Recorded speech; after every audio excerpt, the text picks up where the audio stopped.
Hello, everybody. Gage says it's empty.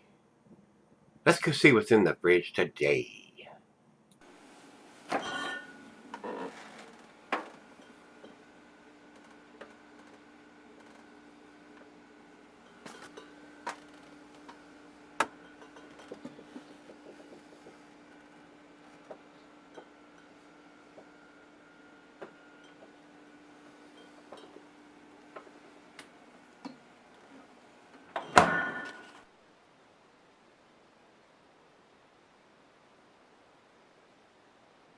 Hi, everybody. Thanks for stopping by Gregsbeerreviews today. Today's beer is Baby Maker, and this is a 8.5% alcohol by volume, 80 IBUs. So this is going to be fairly bitter. This is on the upper end up there. Of course, it's not over 100, being super bitter, but it's a double IPA, guys, and this is fairly expensive beer. This still got the sticker on it, $9.49. This is one of them that Mitchell sent me from down in Charlotte, I think. And this is brewed by Triple C Brewing out of Charlotte, North Carolina. So I cannot get a lot of the local beers that are brewed down there, and this is one of them that I cannot get here. So Mitchell, thanks again for sending this up to me. I do appreciate it. I don't think it has a date on the label. There may be something digitized on the bottle, and we'll take a look. And this is a bigger bottle. It doesn't have the ounces on it anywhere that I can see. Triple C Brewing. I've not even heard of them before, so they must be a fairly small outfit down there. I'm not sure. Just my opinion, guys, because I've not seen any of these up here. But anyway, fairly pricey beer, $9.50 for this beer. So Mitchell, thanks again for sending it up. I hope it's worthy of your money. We're getting ready to find out, so I appreciate it. Thanks a bunch. This is an American Double IPA, 8.5%. Availability says rotating. There's no commercial description here. Let's see if there is on the other side here. The commercial description here says, ready to take it to the next level. This double IPA is fueled by hop flavor and aroma with enough bitterness to back the big malt body. Enjoy responsibly. This one's aptly named Baby Maker. I reckon you're supposed to get drunk and go have sex. I don't know what's up with the Baby Maker. Not going to happen here, I can tell you that. So, those days are long gone for this old boy. Alright, not for sex, but for making babies. I don't think there's anything else we need to talk about, so let's go over to the food pairing. The food pairing, the cuisine is barbecue, the cheese is your standard IPA, the peppery, the pepper jack, Monterey, blue, sharp, cheddar, your more pungent cheeses, gorgonzola, Limburger. And the meat for this is game, grilled meat, and salmon. All your stronger dishes will go well with your IPAs and your double IPAs. So let's get the cap off of this bad boy. With 8.5%, you could sell this if you wanted to, but being an IPA, I don't know why you would want to. You're just gonna lose that hoppiness over time. So unless it's super boozy, that would be the only reason to sell her an IPA to me. Interesting cap. I don't think I've seen any other cap that looks quite like that. It's a white cap, and it's got like 5 or 6 little half moon gold rings and stuff on there. So quite interesting. Alright, the glassware is a separate tulip oversized wine glass. I've got the double glass here, guys.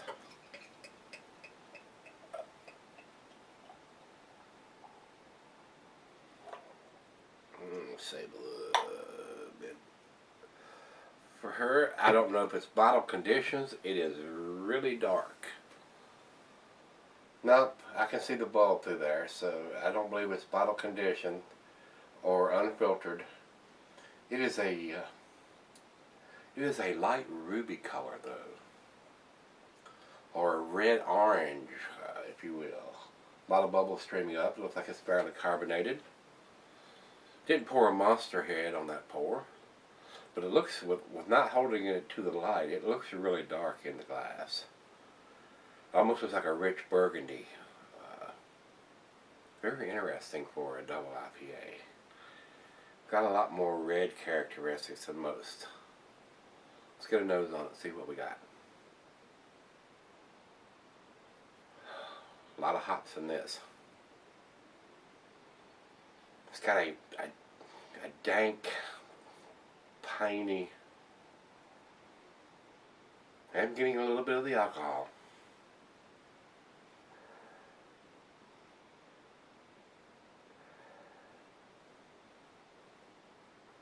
A dank, piney. I don't want to say grapefruity, but there is some fruitiness in there.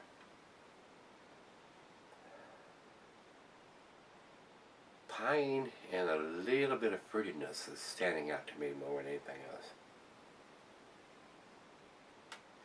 Very interesting nose on this one. Let's give it a taste. Cheers, everybody. Cheers, Mitchell. Thanks again, buddy.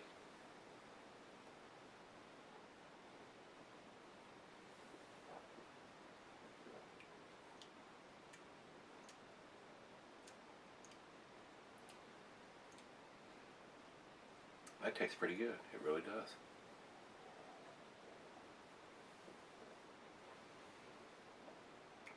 It has got a substantial bitterness on the back end, but not overly bitter. But it has got a substantial bitterness. It's very tasty to me, though. Of course, y'all know I'm a hophead, so I like these hoppy, bitter beers.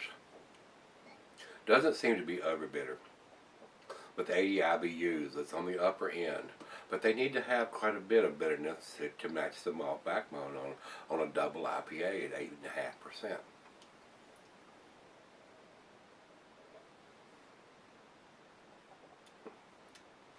I like this one. It's very tasty. Definitely tastier than the pump kick we did yesterday from New Belgium.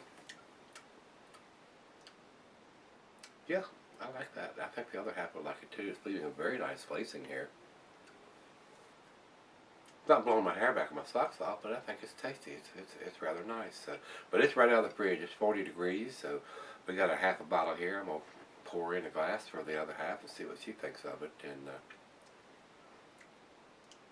definitely got a bitter back end. I'm definitely going to warn you about that.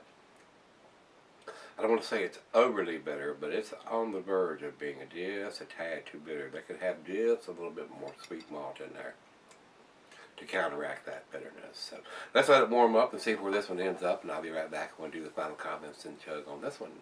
Be right back. Alright guys, I'm back. Got just a little bit left here. To me, it's just a tad on the bitter side, even for a double IPA. It's not quite got the malt balance that a lot of the doubles should have and do have. So let's do the final chug on this one. I've been sipping on this one probably about 30-45 minutes, somewhere like that. Definitely not a bad beer. Does not have a date on the bottle. Being an 8.5%er, it's not going to go bad, but we still kind of need that information, guys, so we know when it was put in the bottle. So let's do the final chug.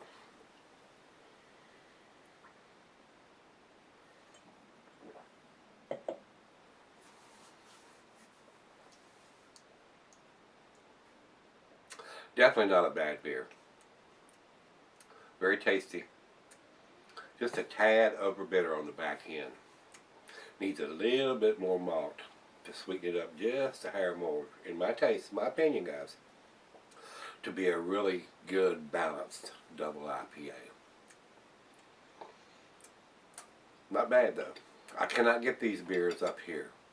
So, thanks again, Mitchell, for sending this up. I do appreciate it. Guys, I'm gonna give this. It does not have a date on the bottle. It would probably get a B plus if it had a date. So we're gonna go with the 6, which is a B beer as far as I'm concerned. So let's go over and see what the other guys have to say here. We'll go over to Beer Advocate first, and they say 81 in a good range. I agree with that. I agree with that grade, and it's definitely a good beer. It's definitely worth trying if you can get your hands on this. This is done out of Charlotte, North Carolina.